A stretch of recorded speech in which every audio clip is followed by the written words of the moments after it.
Engabe ngempela uhulumeni ungenwe yini?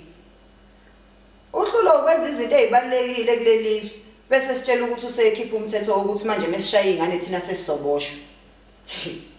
Njengoba nje sahlulwa into efana ngabe uyayilungisa. Uhlulwa ukubopha umlungu esibiza ngenkawu la eSouth Africa. Bahluleka ukumbopha. Bahluleka ukubopha futhi lo mlungu wama-idols naye esidelele bahluleka ukumbopha. Thina ke kuthiwa mesishaya ingane zethu hayi ke sizoya ejele. Mina nje akukho umuntu ozongibophela indaba yokuthi ngishaya ingane yami. Onenkinga nje futhi akofika kwami udila naye. Oqala nje South Africa sineyinkinga eziningi kabi.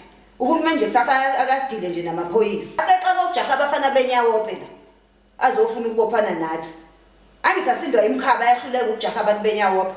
Maye fa ebasukele thina ke sithi sifundisela izingane zethu ukuthi ikhule zibe qotho ihloniphe nathi sakhula sishawa. Khona umuntu nje mina wangishaya. Lamaphoyisa nje awafunda ukuthi awadi habits ukuze ancipha kwazi ukuba fit ajahe nazi izingane ezisikhupha ngobukhotheni. Khona umuntu nje mina wangishaya kwami ngitshela ukuthi ngishaya ingane yami. Faka inqindi nje mina. Phela mina ngikhulanga intombi iboshiwe ngakithi.